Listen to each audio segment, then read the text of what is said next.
ഉരുളൊലിച്ച് മണ്ണടരിൽ മറഞ്ഞ നാട് പടുത്തുകെട്ടി കേരളം. വയനാട് മുണ്ടക്കൈ ചൂരൽമല ദുരിതബാധിതർക്കായി സർക്കാർ നിർമ്മിച്ച ടൗൺഷിപ്പിന്റെ ഉദ്ഘാടനം നിർവഹിച്ച് മുഖ്യമന്ത്രി ആദ്യം താക്കോൽ കൈമാറിയത് ദുരന്തത്തിൽ പിതാവ് മരിച്ച അവ്യക്തിന്.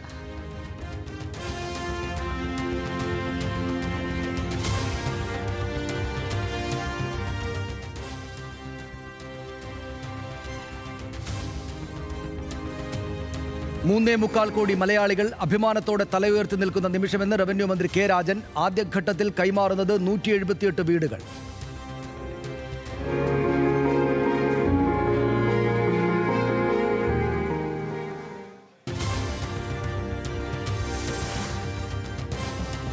ലോകത്തിന് മുന്നിൽ കേരളം കരുതലിന്റെയും കാരുണ്യത്തിന്റെയും മറ്റൊരു മാതൃക സൃഷ്ടിച്ചപ്പോൾ വൈരനിര്യാതന ബുദ്ധിയോടെ ഇടപെട്ടവരുമുണ്ടെന്ന് മുഖ്യമന്ത്രി.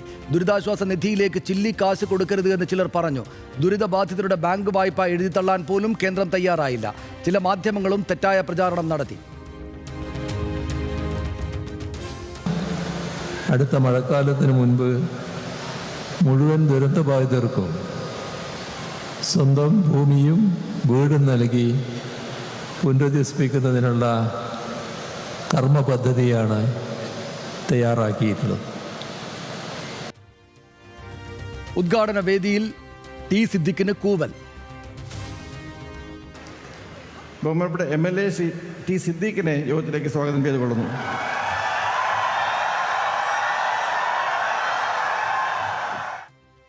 ഇടതുപക്ഷം കല്ലിട്ടു പോകുന്നവരല്ലെന്നും കല്ലിട്ടാൽ കല്ലിന് മീതെ കല്ല് വെച്ച് വീടുണ്ടാക്കുമെന്നും മന്ത്രി കെ രാജൻ. കൂക്കി വിളിച്ചത് ദുരിതബാധിതർ അല്ലെന്നും കല്ലിട്ട വീടുകൾ കോൺഗ്രസ് പൂർത്തിയാക്കുമെന്നും ടി സിദ്ദിഖ്.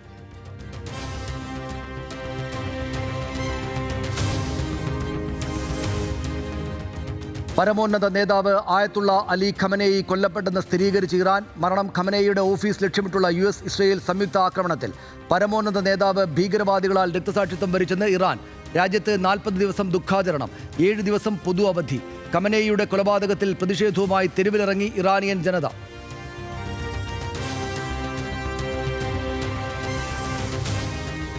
ഖമനേയിയുടെ കൊലപാതകത്തിൽ പ്രതികാരം ഉറപ്പെന്ന് ഇറാനിയൻ റവല്യൂഷണറി ഗാർഡ്സ്.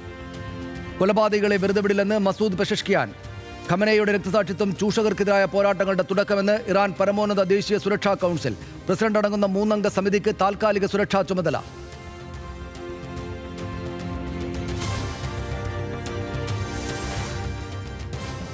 കൊല്ലപ്പെട്ടത് ചരിത്രത്തിലെ ഏറ്റവും പൈശാചികനായ മനുഷ്യൻ എന്ന് ഡൊണാൾഡ് ട്രംപ്. ഇറാൻ പ്രത്യാക്രമണം നടത്തിയാൽ ഇതുവരെ കണ്ടിട്ടില്ലാത്ത വിധമുള്ള തിരിച്ചടിയെന്ന് ട്രംപിന്റെ ഭീഷണി. ഭരണമാറ്റത്തിനായി ഇറാനിയൻ ജനത തെരുവിലിറങ്ങണം എന്ന് ബെഞ്ചമിൻ നെതന്യാഹു.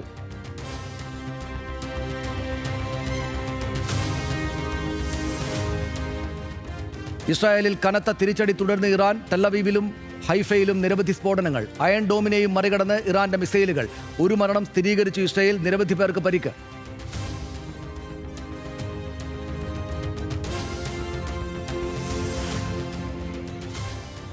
ഗൾഫ് രാജ്യങ്ങളിൽ വീണ്ടും ആക്രമണം തുടങ്ങി ഇറാൻ. ബഹ്റൈനിലും ഖത്തറിലും ദുബൈയിലും സ്ഫോടനം. ദോഹയിൽ 8 പേർക്ക് പരിക്ക്.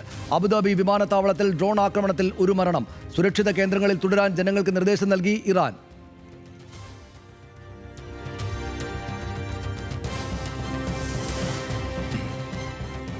കുവൈത്തിൽ എണ്ണ ശുദ്ധീകരണശാലകൾ ലക്ഷ്യമിട്ടും ഇറാന്റെ ആക്രമണം. അൽ അഹമ്മദി റിഫൈനറിയിൽ വൻ നാശനഷ്ടം.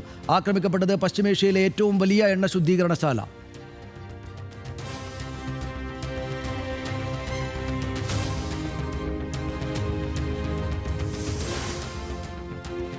അമേരിക്കൻ ഇസ്രയേൽ ആക്രമണത്തിന് പിന്നാലെ ഹോർമുസ് കടലെടുക്കിൽ നിന്ന് ചരക്ക് നീക്കം തടസ്സപ്പെടുത്തി ഇറാൻ. കപ്പലുകൾക്ക് യാത്രാവിലക്ക് ഏർപ്പെടുത്തിക്കൊണ്ട് സന്ദേശം. ഹോർമുസിൽ നിന്നും ഒഴിഞ്ഞു പോകണമെന്ന് US ഇസ്രയേൽ കപ്പലുകൾക്കും മുന്നറിയിപ്പ്.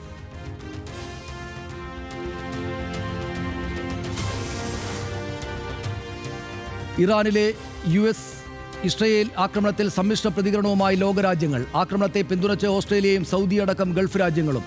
വിമർശിച്ച് റഷ്യയും ചൈനയും പാകിസ്ഥാനും. യുദ്ധം എല്ലാവർക്കും അപകടമുണ്ടാക്കുമെന്ന് ഫ്രാൻസ്. അമേരിക്കയെ കുറ്റപ്പെടുത്തി ഒമാൻ.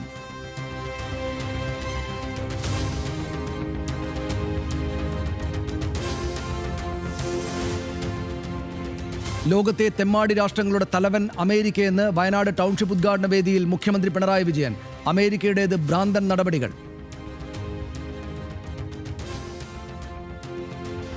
നമ്മുടെ നാട്ടിൽ സാധാരണ തെമ്മാടികൾ സ്വീകരിക്കുന്ന നില ചില തെമ്മാടി രാഷ്ട്രങ്ങൾ ഇപ്പോൾ സ്വീകരിക്കുകയാണ്. അവർക്കതിനു പറ്റിയ ചങ്ങാതി മറ്റൊരു ലോക തെമ്മാടി ഇസ്രയേൽ. ഈ രണ്ടു കൂട്ടരും കൂടിയാണ് ഇതെല്ലാം കാട്ടിക്കൂട്ടുന്നത്. ഒരു രാഷ്ട്ര പരമാധികാരിയെയും മക്കളെയും കൊച്ചുമക്കളെയും അവർ കൊന്നു. ഗൾഫ് രാജ്യങ്ങളിലുള്ള നമ്മുടെ ലക്ഷക്കണക്കിന് സഹോദരങ്ങൾ ആശങ്കയിൽ. പശ്ചിമേഷ്യൻ പ്രതിസന്ധിയിൽ ഇന്ത്യ ഇടപെടണമെന്നാവശ്യപ്പെട്ട് പ്രധാനമന്ത്രിക്ക് കത്തയച്ചെന്നും മുഖ്യമന്ത്രി.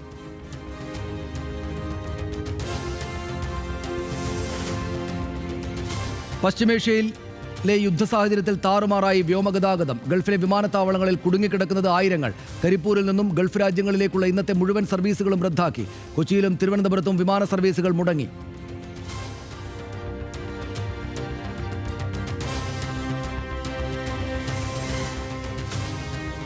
നാഗ്പൂരിലെ വെടിമരുന്ന് ഫാക്ടറിയിൽ സ്ഫോടനത്തിൽ 17 മരണം, 18 പേർക്ക് പരിക്ക്. അപകടം SBL എനർജി ലിമിറ്റഡ് ഫാക്ടറിയിൽ. മരിച്ചവരുടെ കുടുംബങ്ങൾക്ക് 2 ലക്ഷം രൂപ പ്രഖ്യാപിച്ച് പ്രധാനമന്ത്രി.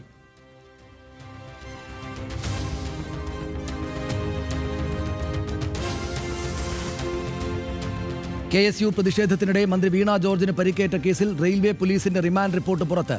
KSU പ്രവർത്തകർ മന്ത്രിയെ വെല്ലുവിളിച്ചെന്ന് പോലീസ്. പ്രതികൾ പുറത്തിറങ്ങിയാൽ രാഷ്ട്രീയ സംഘർഷത്തിന് സാധ്യത.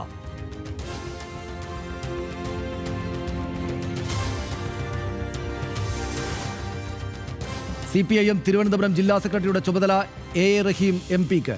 തീരുമാനം V. ജോയി വർക്കലയിൽ നിന്നും നിയമസഭയിലേക്ക് മത്സരിക്കുന്ന സാഹചര്യത്തിൽ ജില്ലയിൽ മുഴുവൻ സിറ്റിംഗ് MLA-മാരെയും മത്സരിപ്പിക്കാൻ തീരുമാനം.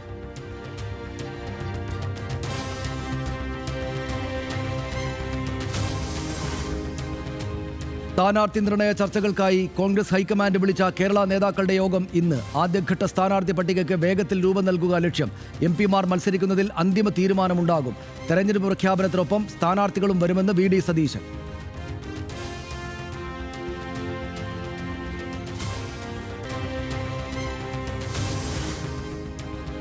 മഹാരാഷ്ട്ര മുൻ ഉപമുഖ്യമന്ത്രി അജിത് പവാറിന്റെ ജീവനെടുത്ത അപകടത്തിൽ ബാരാമതി വിമാനത്താവളത്തിന് സുരക്ഷാ വീഴ്ച എന്ന അന്വേഷണ റിപ്പോർട്ട്.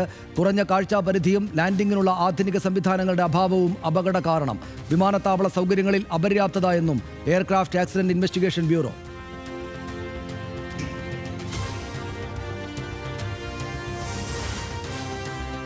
പാകിസ്ഥാൻ അഫ്ഗാനിസ്ഥാൻ സംഘർഷം രൂക്ഷമാകുന്നു. ജലാലാബാദിൽ പാക് പോർവിമാനം വെടിവെച്ചിട്ട് പൈലറ്റിനെ പിടികൂടിയെന്ന് താലിബാൻ.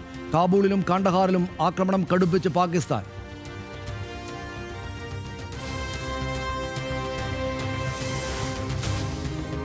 പശ്ചിമേഷ്യയിലെ സംഘർഷാവസ്ഥയ്ക്ക് പിന്നാലെ കുതിച്ചുയർന്ന സ്വർണ്ണവില. ഒരു പവന്റെ വില 1.25 ലക്ഷം കടന്നു. ഇന്നലെയും ഇന്നുമായി കൂടിയത് 8,440 രൂപ.